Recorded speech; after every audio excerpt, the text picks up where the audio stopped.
दोस्तों, मैं सुनी शर्मा स्वागत करता हूं आपका अपने यूट्यूब चैनल में। और इरिगेशन की सीरीज को आगे बढ़ाते हुए आज हम लोग स्टार्ट करेंगे एक नया चैप्टर जिसका नाम है lift irrigation. Lift irrigation chapter हम लोग कहाँ से, सेकंड चैप्टर अगर आप लोगों ने पढ़ा होगा, सेकंड चैप्टर में जिसमें मैंने मेथड्स ऑफ इरिगेशन समझाया था, तो उस चैप्टर में आप लोगों ने पढ़ा होगा कि मैंने बेसिकली दो टाइप से इरिगेशन को बांटा था, नेचुरल एंड आर्टिफिशियल। ठीक है। अब नेचुरल इरिगेशन में हम लोगों का क्या था, नेचुरल में तो हमने रेनफॉल की मदद से इरिगेशन किया था, लेकिन जब हम आर्टिफिशियल इरिगेशन की बात कर रहे थे तो दो टाइप से, एक फ्लो इरिगेशन, एक लिफ्ट इरिगेशन। तो फ्लो इरिगेशन में हमने कैनाल से, जिसमें पेरिनियल नॉन पेरिनियल कैनाल्स के बारे में बात किया था, और फिर मेथड्स ऑफ इरिगेशन में हमने मेथड्स ऑफ वाटरिंग, मतलब पानी देने के प्रकार में भी कुछ चीजें पढ़ी थी, लेकिन लिफ्ट इरिगेशन वाला टॉपिक छोड़ दिया था। कई बार लिफ्ट इरिगेशन पर शॉर्ट नोट लिखने के लिए आ जाता है इस टाइप से कि लिफ्ट इरिगेशन क्या है, समझाइए। तो मैंने आपको हल्का हिंट तो दे दिया था कि जहां पर पानी अंडर ग्रेविटी उसका फ्लो ना हो रहा हो, पानी का फ्लो अगर अंडर ग्रेविटी ना हो रहा हो, तो उस टाइप में पानी को, जैसे मान लीजिए अक्सर जो कैनाल बनाई जाती हैं, अभी कैनाल का पूरा कंस्ट्रक्शन हम लोग पढ़ेंगे, लेकिन जो कैनाल बनाई जाती हैं, कैनाल में होता क्या है कि ऐसे जगह से गुजारी जाती है, मान लीजिए ये कैनाल का लेवल है, यहाँ से कैनाल का जो फुल सप्लाई लेवल है, कैनाल गहरी भी है तो उसमें पानी का जो सबसे ऊपरी तल है ना, वो यहाँ पर है, और खेत हमेशा उसके नीचे रहना चाहिए। मतलब कैनाल जहां से जा रही है, खेत वगैरह उसके नीचे रहते हैं, तो अंडर ग्रेविटी पानी उसमें क्या होता है, खेतों में चला जाता है। लेकिन कई बार ऐसी जगहों से सिंचाई करनी पड़ती है, जैसे तालाब हुआ, जमीन के अंदर पानी हुआ, मतलब भौम जल जिसको बोलते हैं या ग्राउंड वाटर बोलते हैं, ये पानी हुआ, या सम टाइम्स नदियों से डायरेक्ट अगर कहीं से सिंचाई करनी हो, तो इस स्थिति में तालाब, नदियां और भौम जल ये खेतों के तल से नीचे होते हैं, तो इनमें पानी तो फ्लो करेगा नहीं खेतों में। तो फिर उसके लिए हम लोगों को क्या करना पड़ेगा, उसके लिए पानी को मैकेनिकल मेथड लगा करके ऊपर उठाना पड़ेगा, और उससे खेतों में पानी पहुंचाया जाएगा। ठीक है। तो लिफ्ट इरिगेशन बेसिकली क्या है, जब कहीं पर वाटर सोर्स का लेवल खेतों के तल से नीचे हो, तो पानी को ऊपर उठा करके यांत्रिक विधियों से खेतों तक पहुंचाया जाता है, और इस प्रोसेस को लिफ्ट इरिगेशन कहते हैं। यानी लिफ्ट इरिगेशन क्या है, पानी को निचले तल से ऊपर उठा करके खेतों तक पहुंचाना लिफ्ट इरिगेशन कहलाता है। अब लिफ्ट इरिगेशन के अंतर्गत पहले हम लोग पढ़ लें उन सोर्सेस के बारे में जो लिफ्ट इरिगेशन के अंतर्गत आते हैं। कौन कौन से सोर्स आते हैं लिफ्ट इरिगेशन के अंतर्गत, वो भी पढ़ेंगे, और उनमें सोर्सेस के बारे में या फिर अपने जो ग्राउंड वाटर के बारे में, उसके बारे में भी थोड़ी जानकारी हम लोग यहाँ पर ले लेंगे। हाँ, हम लोग खेतों के बारे में भी थोड़ा समझ लिए, और उसके बाद हम लोग समझेंगे कि ग्राउंड वाटर टेबल जो हम लोगों का है उसका क्या कंडीशन है, कैसे जमीन के अंदर किस तरह से पानी पाया जाता है। चलिए उस चीज को हम लोग समझ लेते हैं यहाँ पे। ठीक है। तो देखिए जरा यहाँ पे, जब भी ग्राउंड वाटर टेबल की बात करते हैं ना, तो आप एक चीज जान लीजिए, ये हमारी जो है ना पूरी, ये जो है हमारी अर्थ, मान लीजिए आधा ही हिस्सा में बना रहा हूं काम का मतलब, सपोज करिए ये गोलाई में हमारी अर्थ है। ठीक है। तो अर्थ का आप जानते हैं कि केवल एक पतला लेयर ऊपर का, ये जो पतली लेयर है ना, ऊपर की जो पतली लेयर है ये, इसको हम लोग कहते हैं क्रस्ट। इस लेयर को हम लोग क्या कहते हैं, क्रस्ट लेयर कहते हैं। ठीक है। ये क्रस्ट लेयर है।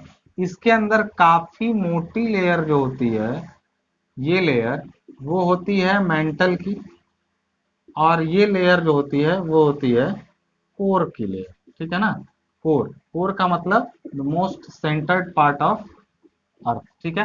तो ये वाली लेयर, ये वाली जो लेयर है क्रस्ट की, मैं सर्वेइंग पढ़ा रहा था तो इसके बारे में थोड़ा डिटेल में आप लोगों को बताया भी था कि क्रस्ट लेयर में क्या है, मेंटल में क्या है। ज्योग्राफी में भी आप लोग पढ़े होंगे अगर आपने हाई स्कूल में पढ़ा होगा या नाइन्थ क्लास में। तो क्रस्ट, मेंटल, ये पूरा इसके अंदर बीच में कोर है। मेंटल में क्या होता है, लिक्विड भरा होता है पूरा, मैग्मा जिसको बोलते हैं हम लोग। ये चीज आप लोग जानते हैं कि इसमें लिक्विड के रूप में क्या भरा होता है, मैग्मा। और ये अंदर कोर में जो होता है, ये किस फॉर्म में होता है, प्लाज्मा फॉर्म में होता है, जिसमें मुख्य रूप से निकिल और फेरस पाए जाते हैं, जिस जिस वजह से इसको नीफे लेयर भी बोलते हैं। निकिल और फेरस की वजह से इसको नीफे लेयर भी बोलते हैं, जो कि प्लाज्मा स्टेट में होता है, ये लिक्विड स्टेट में होता है। और ये किस स्टेट में होता है, क्रस्ट, ये सॉलिड स्टेट में होता है। इतना तो आप लोग सब लोग जानते ही होंगे कि क्रस्ट वाली लेयर जो होती है वो सॉलिड स्टेट में होती है, मेंटल लिक्विड स्टेट में होता है, और कोर प्लाज्मा स्टेट में होता है। ठीक है। अब ये सब ज्यादा ना बांध करके इतना जान लीजिए कि पानी जो आप लोग ग्राउंड वाटर टेबल कहते हैं ना, वो सब क्रस्ट की लेयर में होता है हमेशा। क्रस्ट की लेयर की जनरल मोटाई जो होती है वो कम से कम 25 किलोमीटर या इससे ज्यादा होती है। किसी जगह पर, अलग अलग जगह पर क्रस्ट की मोटाई उबड़ खाबड़ होता है ना, तो अलग अलग जगह पर क्रस्ट की मोटाई अलग अलग होती है। तो ये मोटाई जो होती है कभी कभी 25 किलोमीटर से लेकर के ऊपर ही होती है, उससे कम नहीं होती है, ठीक है। तो एक चीज जान लीजिए, अब मैं इसको अगर खोलूं केवल क्रस्ट के, अब ये मेंटल और कोर को नहीं, केवल क्रस्ट की लेयर को खोलूं मैं यहाँ पे, तो ध्यान दीजिएगा कि अगर ये क्रस्ट की लेयर है कहीं पर ऐसे, तो क्रस्ट में भी कई लेयर हैं। ये ध्यान दीजिएगा कि क्रस्ट में भी कई लेयर हैं। इस पतली लेयर में 25 किलोमीटर में क्रस्ट में भी कई लेयर हैं, जिसमें से देखिए सबसे ऊपर अगर आप यहाँ पर खड़े हैं, मान लीजिए आप यहाँ पर खड़े हैं इस जगह पर, तो ये पृथ्वी का सबसे ऊपरी सतह होगा। इसमें कुछ सतह तक ऊपर ऊपर जो होता है ज्यादातर क्या होता है, सिलिका होती है, Al2 यानी एल्युमिनियम होता है, आयरन ऑक्साइड होता है, ये सब चीजें और उसके अलावा बहुत सारी चीजें इसमें पाई जाती हैं। इनका कोई सीमा नहीं, मैग्नीज है या तमाम तरह के जितने खनिज हैं वो उसी लेयर में पाए जाते हैं पूरे क्रस्ट वाले में। तो एक चीज यहाँ पर ध्यान देने वाली चीज है, देखिए लेयर्स जो बनी होती है ना, उसमें से कुछ लेयर जो होती हैं वो होती हैं pervious layer, pervious layer, pervious layer, और कुछ होती हैं इम्परवियस लेयर, इम्परवियस लेयर, ठीक है ना। परवियस और इम्परवियस, परवियस का मतलब क्या होता है, इसको हिंदी में कहते हैं पारगम्य परत और इसको हिंदी में कहते हैं अपारगम्य परत। पारगम्य और अपारगम्य परत क्या होती है, इसके बारे में जरा समझिएगा। पारगम्य परत वो होती है जैसे जिसमें से होकर के पानी बह सकता हो। पारगम्य परत वो परत होती है जिससे हो करके पानी बह सकता हो, उसको पारगम्य परत कहते हैं। और इम्परमेबल सेम उल्टा है, जिससे होकर के पानी का प्रवाह न हो जाए उसको इम्परवियस लेयर कहते हैं। अब एक चीज बताइए, अगर ऊपर से बरसात हो रही है, बरसात ऐसे हो रही है और उससे पानी रिस रहा है, नीचे पहुंच रहा है, ठीक है, तो क्या पानी कहीं पर रुकेगा, पानी कहीं पर रुकेगा कि एकदम चला जाएगा सीधे, यहाँ से बारिश हुई तो सीधे चला जाएगा मेंटल में, तो फिर आपको कहां से पानी मिलेगा जमीन के अंदर। अगर आप ऐसे सोचें कि बारिश यहाँ पर हुई और पानी रिश्ते रिश्ते सीधे मेंटल लेयर में चला गया तो आपको कहीं पानी मिलेगा, तो ऐसी नहीं है धरती। ध्यान समझिएगा कैसी है, ये जो लेयर्स है ना उसमें से कुछ परवियस है, कुछ इम्परवियस है, कुछ परवियस है, कुछ इम्परवियस है, इस तरह की कई लेयर्स में बटा हुआ है, ठीक है ना। अब लेयर्स में बात करें कि चलिए ऊपर की लेयर को हम मान लेते हैं कि ये एक परवियस लेयर है, परवियस लेयर है, ठीक है, और ये वाली इम्परवियस है, इम्परवियस है। इसका मतलब जरा समझिएगा क्या होगा, अगर ये इम्परवियस है, इम्परवियस मतलब अपारगम्य, तो इससे पानी का फ्लो नहीं होता है, इससे पानी का फ्लो होता है। तो जब बारिश होगी तो इसमें पानी ऐसे इकट्ठा होगा, पूरा इसमें पानी ऐसे इकट्ठा होगा, और ये पानी जो इकट्ठा हुआ है वो इससे होके नीचे तो जा नहीं पाएगा, क्योंकि ये लेयर ऐसी है जिससे होकर के पानी नहीं बह सकता, इम्परवियस है वो। तो ये ऐसा आप एक इमेजिन करिए अपने मन में कि अगर यहाँ पर बिल्कुल जैसे नहर के किनारे बालू अगर लीजिए, बालू कहीं पर बिछाइए तो बालू में पानी डालेंगे तो पानी क्या होगा, फटाफट पास हो जाएगा। बालू हो, ग्रेवल हो, उस लेयर से पानी फटाफट क्या होता है, पास हो जाता है। लेकिन जैसे ही हम लोग चिकनी मिट्टी लेते हैं या पत्थर का लेयर लेते हैं जिसमें पटिया हो, स्लेट हो, सैल हो, इन सब की जब लेयर लेते हैं तो उसमें से पानी पास नहीं होता है। अगर आप चिकनी मिट्टी, जहां पर एकदम चिकनी वाली पीली मिट्टी हो, उस पर पानी गिराएंगे तो पानी रुक जाता है। जैसे मिट्टी का खिलौना बनाइए, आप बर्तन बनाइए मिट्टी के बर्तन में, तो चिकनी मिट्टी रहेगी तो वो पानी को होल्ड करेगा, लेकिन अगर बालू की लेयर रहेगी या फिर ऐसा ग्रेवल का लेयर रहेगा तो पानी उसके अंदर से क्या हो जाएगा, पास हो जाएगा। बात को समझ रहे हैं।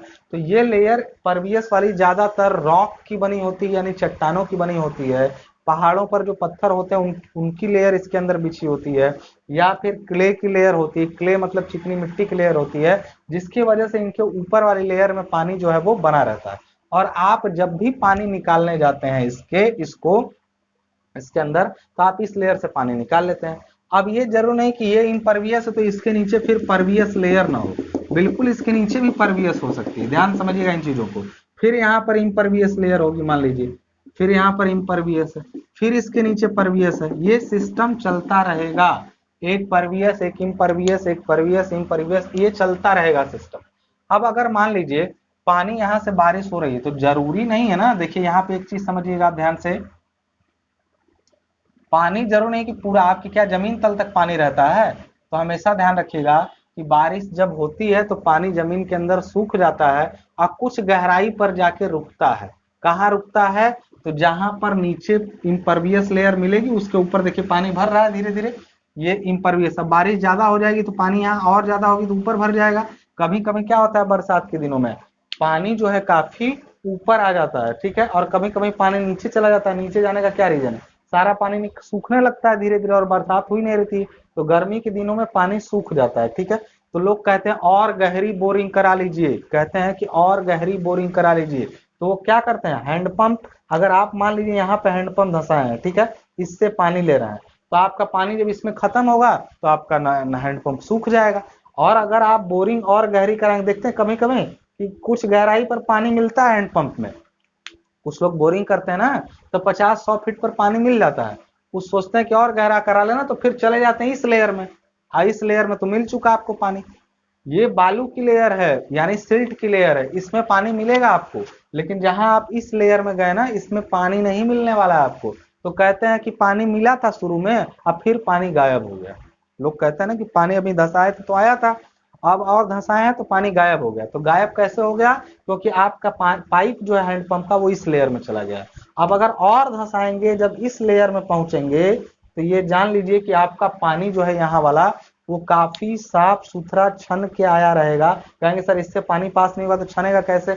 ये आगे जाके ना कहीं आपस में ये मिली रहती है लेयर, ये लेयर ना जैसे ये वाली लेयर जो है वो कहीं ना कहीं जाके इससे कहीं ना कहीं मिली होती है, जिसको हम लोग, एक मिनट रुक जाइएगा जरा।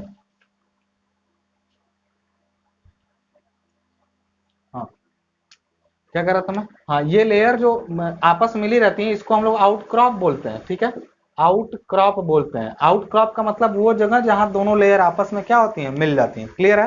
तो हमें एक चीज समझ में आया कि जो परवियस लेयर होती है वो पानी को होल्ड करती है, यानी परवियस लेयर में एक चीज और हम लोग बोल रहे हैं कि it can hold water, it can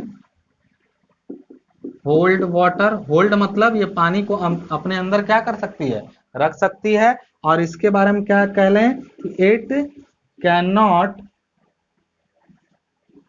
not hold water, मतलब ये पानी को अपने अंदर स्थिर नहीं रख सकती है। बात समझ में आ गई? तो आपने ये हैंडपंप वाला कॉन्सेप्ट समझा। कोई भी हैंडपंप ही नहीं, कोई भी समरसेबल लगवाए, हैंडपंप लगवाए, कोई भी बोरिंग करवा रहे हैं तो जिस लेयर आप उसी लेयर में पहुंचाएंगे अंततः जिस लेयर में पानी हो, यानी वो परवियस लेयर हो।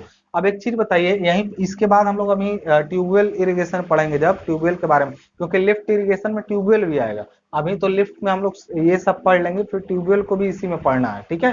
तो ये हमेशा जान लीजिए कुएं वगैरह भी जो निकाले जाते हैं ना तो उसी गहराई तक खोद, कुएं में पानी कहाँ से आता है, पहली बार खोदेंगे तो यहाँ तक पानी आएगा फिर यहाँ तक। तो चलिए पहले इसको समझिए, अभी इसको हम बताएंगे, ये डिटेल में भी आपको समझना है अभी।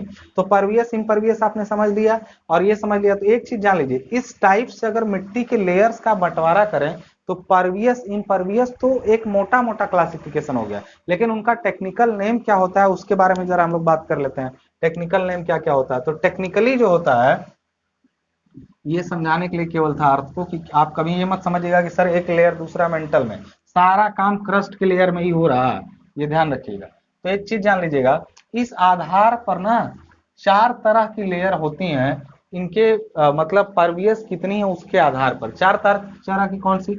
सबसे पहले आती है एक्वीफर लेयर, एक्वीफर लेयर, ठीक है, एक्वीफर। दूसरा आता है एक्वीटार्ड, तीसरा आता है एक्वीक्लूड, और होता है आपका एक्वीफ्यूज। देखिए ये 4 तरह की लेयर्स के मैंने बारे में आपको बताया। इसमें से परवियस और इम्परवियस तो एक जनरल डेफिनेशन हो गया, केवल पारगम में और अपारगम में आपने जान लिया। लेकिन व्हाट एक्वीफर से, एक्वीफर क्या कहती है, एक्वीफर लेयर का मतलब क्या होता है? तो एक्वीफर का मतलब वो होता है जो फुल्ली परवियस लेयर हो, ठीक है ना। इसको हम लोग अगर कहें कि एक्वीफर वो लेयर होती है जो क्या है, फुल्ली परवियस है। फुल्ली परवियस है। फुल्ली परवियस का मतलब आप लोगों ने समझ लिया होगा कि जो पूर्ण तरह से क्या हो, जिसमें पानी का पास होता रहो और भारी मात्रा में पानी को क्या कर सके, होल्ड कर सके। ठीक है, तो फुल्ली परवियस है। दूसरा चीज इसके अंदर ये किस चीज की लेयर हो सकती है, मान लीजिए अगर मैं इसको इस तरीके से बताना शुरू करूं कि ये किस चीज की लेयर हो सकती है, तो ऐसे समझिए जरा यहाँ पे, ये किस चीज की लेयर हो सकती है। अगर मैं एक्वीफर के बारे में बात करूं, सबसे पहली लेयर यहाँ पे, ठीक है ना, सबसे पहली लेयर के बारे में बात करता हूं, तो ये लेयर हो सकती है unconsolidated, unconsolidated deposit of sand and gravel. इसका मतलब समझिएगा, अगर ग्रेवल और सैंड का एकदम अनकॉन्सोलिडेटेड का मतलब समझते हैं, अगर सॉइल मैकेनिक्स आपने पढ़ा होगा तो कॉन्सोलिडेट का मतलब होता है जो अच्छी तरह से बैठी हुई मिट्टी हो उसको कॉन्सोलिडेटेड सॉइल कहते हैं, और जो मिट्टी पूरी तरह से बैठी ना हो, ऐसे भुरभुरी टाइप की हो, मतलब उसको अनकॉन्सोलिडेटेड बोलते हैं। ठीक है, तो unconsolidated deposit of sand and gravel, यानी बालू और ग्रेवल की अनकॉन्सोलिडेटेड अगर लेयर है तो वो किसका काम करती है, एक्वीफर का काम करती है। मतलब ऐसी इन मिट्टी का अगर लेयर बना हो तो वो लेयर एक्वीफर लेयर का काम करेगा। एक्विटार्ड कौन सी लेयर होती है, एक्विटार्ड लेयर होती है ना जिसमें ये पार्शियली परवियस होती है, पार्शियली परवियस होती है, पार्शियली परवियस होती है। ठीक है ना, पार्शियली परवियस का मतलब क्या होता है, पार्शियली परवियस का मतलब होता है कि ये सैंड का लेयर होता है, सैंड लेयर, सैंड का लेयर होता है, कंसोलिडेट होता है। कंसोलिडेट का मतलब क्या होता है, कंसोलिडेट का मतलब क्या हुआ कि ये सैंड तो होती है लेकिन अच्छी तरह से बैठी रहती है। सैंड या सिल्ट की कंसोलिडेट लेयर होती है, सैंड या सिल्ट की कंसोलिडेट लेयर, मतलब ऐसे भुरभुरी बालू ना होकर के कैसी बालू रहेगी, टाइट बालू रहेगी, तो जिसमें से पानी बहुत अच्छे तरीके से तो फ्लो नहीं करेगा, लेकिन हाँ कुछ मात्रा में पानी का फ्लो उसके अंदर से हो सकता है, उसको हम लोग बोलते हैं आपका एक्विटार्ड। तीसरा आपका कौन सा लेयर होता है, एक्विक्लूड। एक्विक्लूड मतलब समझिएगा ये क्ले की बात कर रहा है। एक्विक्लूड का मतलब होता है, यहाँ पे एक चीज का समझिएगा, यहाँ पे एक्विक्लूड का मतलब ये लेयर पोरस तो होती है, पोरस तो होती है, मतलब इसमें छिद्र तो होते हैं लेकिन परवियस नहीं होती है। ये नॉन परवियस है या इम्परवियस कह सकते हैं, दोनों एक ही बात है। इम्परवियस है लेकिन पोर्स है इसमें, पोर्स मतलब रंध्र तो है, जैसे चिकनी मिट्टी में क्या होता है, रंध्र तो होते हैं लेकिन उसमें से पानी पास नहीं हो सकता है। रीजन उसका क्या होता है, रंध्रों में जो पानी भर जाता है वो मिट्टी से या चिकनी मिट्टी के पार्टिकल से जुड़ जाता है अच्छी तरीके से। अब इसके पीछे की कहानी क्या है, सॉइल वाटर पढ़ना पड़ेगा आपको, सॉइल मैकेनिक्स, तब पता चलेगा कि ऐसा क्यों होता है।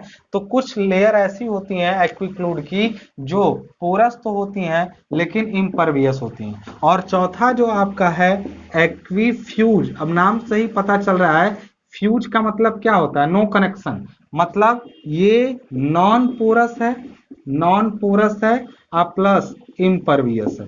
इसका मतलब अगर हम परवियस की बात करें, परवियस का मतलब इन चारों में सबसे ज्यादा परवियस कौन है और सबसे ज्यादा इम्परवियस कौन है, तो ये इस तरीके से बढ़ा दीजिएगा एरो ऊपर की तरफ, तो ये परवियस लेयर को दिखा रहा है, मतलब ये बिल्कुल इम्परवियस है, ये थोड़ा, ये उससे ज्यादा और ये सबसे ज्यादा, मतलब सबसे ज्यादा पानी कौन होल्ड कर सकता है, एक्वीफर लेयर। और बाकी जैसे जैसे नीचे आते जाएंगे ये लेयर्स में पानी का उसमें ज्यादा चलन नहीं होता है, पानी उसके अंदर से मूव ज्यादा नहीं कर सकता। आई होप ये चीजें आपको समझ में आ गई। तो हमारा बेसिक बताइए मतलब किससे होगा, आपको इन चारों को देख के क्या लग रहा है हमारा बेसिकली काम किससे होगा, तो हमारा बेसिकली काम किससे है, एक्वीफर लेयर से। ठीक है ना, तो चलिए एक्वीफर लेयर के बारे में थोड़ा सा समझ लेते हैं क्या होता है ये।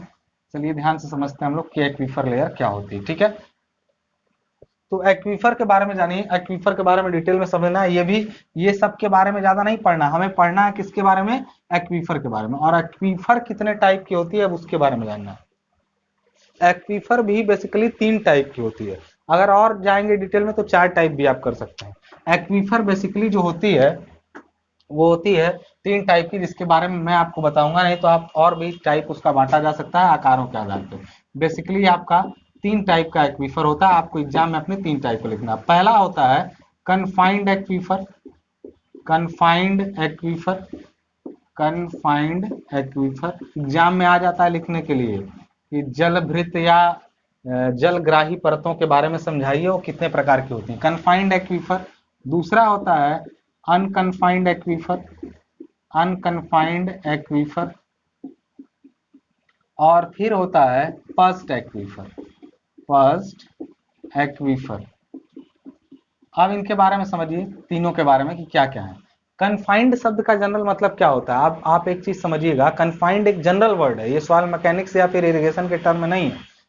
कन्फाइंड का मतलब होता है बंधा हुआ, हिंदी में इसको कहते हैं परिरुद्ध, इसको कहते हैं अपरिरुद्ध, और इसका नाम हिंदी में मुझे नहीं याद आ रहा। पर्स्ट मतलब होता है दबा हुआ या प्यालीनुमा, ठीक है ना। इसके बारे में अभी सेप से बात करेंगे। नाम इसका पर्स्ट का हिंदी नाम जो है वो इसमें दिखा रहा है, किताब में मिल नहीं रहा है मुझे, मैं बाद में देख रहा हूँ, आपको किताब में देखेंगे मिल जाएगा।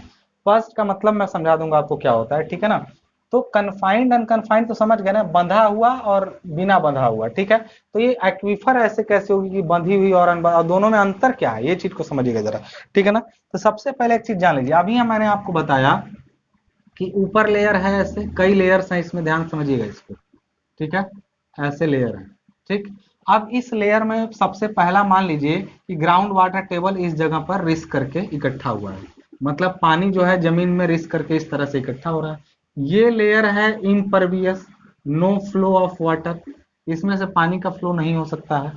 ये वाली लेयर जो भी होगी, अच्छा ये बताइए, पानी जब इसमें पहुंचा है तो मैंने बोला कि ये कहीं ना कहीं आउटक्रॉप से आपस में मिली रहती हैं, तो पहले ये लेयर पूरी भरी होगी ना, ये लेयर तो पूरी भरी होगी, ऐसे पूरी तरीके से ये लेयर ये पूरी तरीके से भरी होगी, और तब ना उसमें फिर पानी इसमें से ओवर होकर उसमें पहुंचा होगा, और फिर वो धीरे धीरे बढ़ रहा होगा। तो एक चीज जान लीजिएगा, इस पानी को अगर देखें कि ये पानी जो है इस पर कौन सा प्रेशर है, यानी इस पानी पर जो दबाव कौन सा है, कोई दबाव इसके ऊपर काम कर रहा है, ये आराम से बढ़ सकता है ऊपर, मतलब ये पानी जब बारिश होगी तो इसका लेवल आराम से ऊपर क्या हो सकता है, बढ़ सकता है। तो ये एटमॉस्फेरिक प्रेशर के अंतर्गत है, एक तरीके से देखा जाए तो इस पानी के ऊपर केवल एटमॉस्फेरिक प्रेशर काम कर रहा है, ठीक है। लेकिन ये जो लेयर है ना, ये भी एक्वीफर की लेयर है, ये भी लेयर किसकी है बताइए, एक्वीफर की लेयर है। एक्वीफर का जनरल मतलब समझिएगा, हम परवियस लेयर की बात कर रहे हैं, ठीक है। और परवियस में मैंने बताया एक्वीफर सबसे ज्यादा परवियस लेयर में मानी जाती है। तो एक्वीफर ये भी है और एक्वीफर ये भी है, फिर ये एक्विक्लूड या एक्विटार्ड एक्विफ्यूज होगी जो भी होगी, लेकिन इसके नीचे फिर एक्वीफर है, ऐसे इसके अंदर फिर पानी भरा होगा। तो एक चीज को यहां समझिएगा, ये लेयर जो है ऐसा नहीं लग रहा है कि दो दो इम्परवियस लेयर के बीच में, इम्परवियस और ये भी कौन सा हुआ, इम्परवियस, ये दो इम्परवियस लेयर के बीच में दबी हुई एक्वीफर लेयर नहीं है, क्योंकि जब पानी इसमें भरना शुरू होगा ना, तो ना पानी इसके नीचे जा सकता है और ना पानी इसके ऊपर जा सकता है। तो ये वाली जो लेयर होगी एक्वीफर को, उसको हम लोग कहेंगे confined aquifer. Confined aquifer, confined aquifer क्या होगा, कन्फाइंड एक्वीफर क्या होगा, तो वो एक्वीफर जो अपने ऊपर और नीचे दो इम्परवियस लेयर से दबी हुई या बंधी हुई होती है, उसको कन्फाइंड कहते हैं। और ये वाली जो होती है, जो टॉप मोस्ट होती है, जिसके ऊपर कोई दबाव नहीं होता है किसी भी दूसरी लेयर का, उसको हम लोग कहते हैं confined, non unconfined, unconfined. Unconfined मतलब अपरिरुद्ध होता है, जो कहीं से दबा हुआ ना हो। बात समझ में आ गई। तो आपको कन्फाइंड और अनकन्फाइंड तो आई होप समझ में आ गया होगा। और एक चीज जान लीजिए, कन्फाइंड वाले में प्रेशर ज्यादा होता है, मतलब पानी थोड़ा दबाव में भरा रहता है, ठीक है। इसमें पानी फ्रीली मूव कर रहा है चैनल की तरह, जहां ग्रेविटी की स्लोप पाएगा आराम से फिसल जाएगा। इसमें पानी क्या होता है, थोड़ा दबाव में होता है, और इससे भी ज्यादा दबाव में पानी भरा होता है किस पर, फर्स्ट एक्वीफर पे। फर्स्ट एक्वीफर कहाँ होता है, यहाँ ध्यान समझिएगा। अच्छा ये बताइए, मान लीजिए कहीं पर कोई ऐसा लेयर हो, ऐसे बहुत मतलब अगल बगल दूर दूर तक पूरा ऐसे, पूरा इस तरीके से, पूरा का पूरा ऐसे ब्लॉक में कौन सा मिट्टी हो, ये इम्परवियस हो, और बीच में कहीं पर इस टाइप से ये परवियस लेयर हो, परवियस लेयर हो, परवियस मतलब बालू या ग्रेवल का ढेर हो, लेकिन उसके, अच्छा ये आप कहेंगे सर ऐसा शेप कहाँ बनेगा, धरती बहुत निराली है दोस्त, धरती जो है ना वो बहुत निराली है, उसके अंदर कई जगहों पर ऐसी स्थिति बन जाती है कि बीच में कहीं बालू के बहुत बड़े एरिया पर बालू का लेयर बड़ा सा बना हुआ है, और उसके चारों तरफ चिकनी मिट्टी ऐसे घिर गई है। तो इस बालू के लेयर में अगर पानी कहीं से कलेक्ट है ना, तो ये हाई प्रेशर पर पानी होता है, ये पानी फर्स्ट एक्वीफर में, इसी एक्वीफर को, सब एक्वीफर लेयर थी, ये एक्वीफर में पानी काफी प्रेशर पर भरा होता है। बात समझ में आ रही है ना। धरती के अंदर कई स्थितियां बनती हैं अलग अलग, मतलब अलग अलग जगहों पर जो भूगोल है उसके अकॉर्डिंग अलग अलग कंडीशन होती है। तो हमने बताया कि कन्फाइंड इसको कहते हैं जो दोनों इम्परवियस लेयर के बीच दबा हो, और जो ऊपर हो उसको अनकन्फाइंड कहते हैं, और जो चारों तरफ से इम्परवियस लेयर से दबा हुआ हो और बीच में कुछ इस टाइप की आकृति में परवियस लेयर हो, उसको हम लोग फर्स्ट एक्वीफर कहते हैं। कौन सा एक्वीफर कहते हैं? फर्स्ट एक्वीफर कहते हैं। ये तीनों आपको समझ में आ गया कि एक्वीफर, एक्वीक्लूड, एक्वीटार्ड और एक्वीफ्यूज क्या है, और फिर टाइप्स ऑफ एक्वीफर भी हम लोगों ने अच्छी तरीके से समझ लिया। अब इसके बाद वाले टॉपिक में हम लोग समझेंगे कि इन सब चीजों को आपने समझ लिया कि जमीन के अंदर ऐसी ऐसी स्थितियां जो हैं बन सकती हैं जमीन के अंदर। तो जो भी हम लोग बोरिंग वगैरह करते हैं उनसे रिलेटेड जो टर्म है, जैसे कुएं, कुएं के बारे में अब हम लोग पढ़ेंगे कि कुआं क्या होता है और किस लेयर में क्या जाने पर कैसा कुआं बनता है। ठीक है, उनके बारे में हम अगले इसी टॉपिक में आगे बढ़ा के पढ़ेंगे। ठीक है, तो चलिए अब बात कर लेते हैं हम लोग इसी पर, कुओं के बारे में। ठीक है, कुआं या ट्यूबवेल दोनों के बारे में, मतलब वेल और ट्यूबवेल दोनों के बारे में पढ़ लेंगे। एक्वीफर क्लियर हो गया होगा, तो अब चलिए आइए देख लेते हैं क्या है।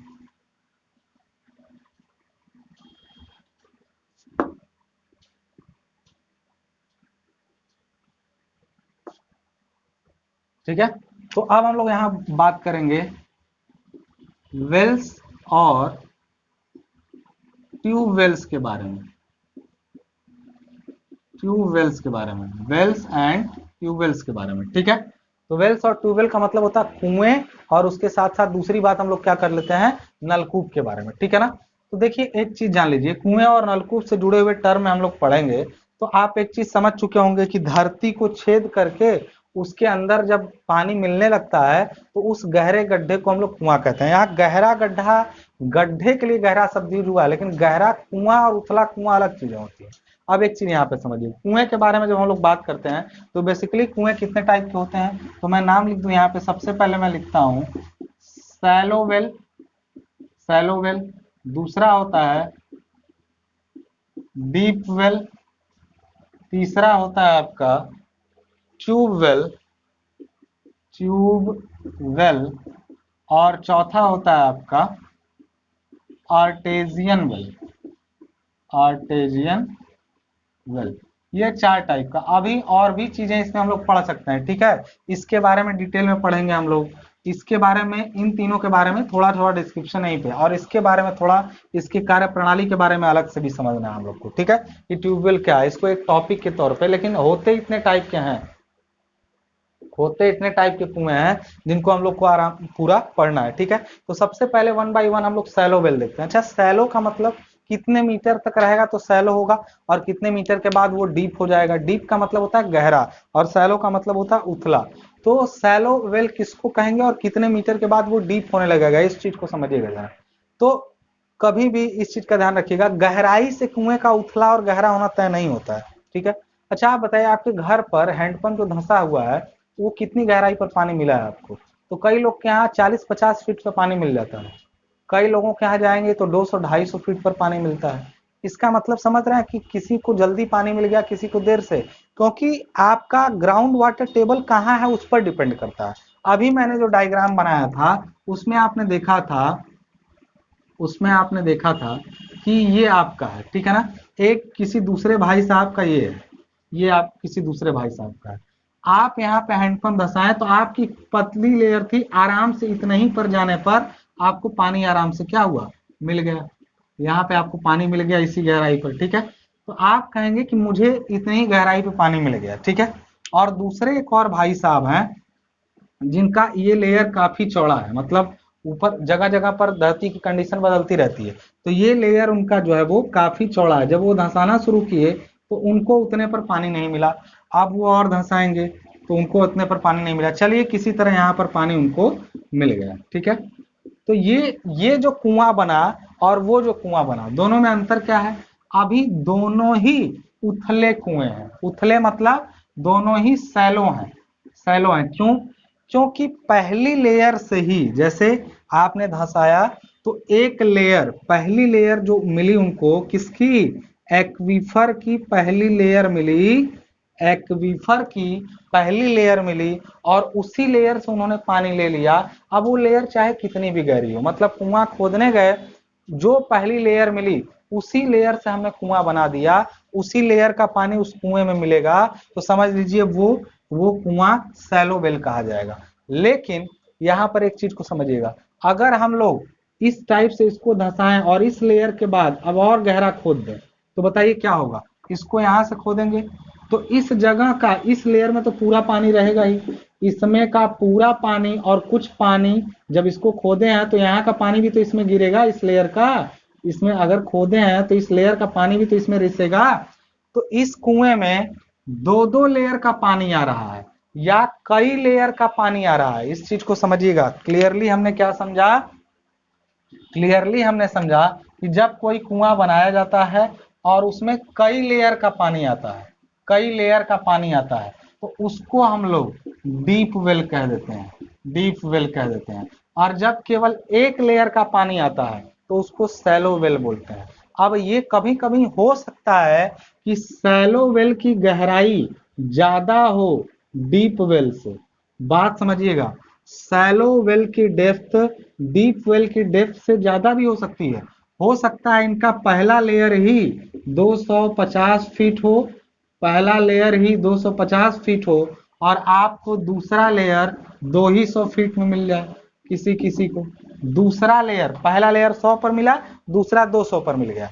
तो आपने 200 फीट गहरा कुआं खोदा तो आपका 200 फीट वाला डीप वेल हो गया। लेकिन इनकी पहली लेयर अगर 250 फीट पर मिलती है तो इनका 250 फीट होने के बावजूद भी सैलो वेल कहा जाएगा।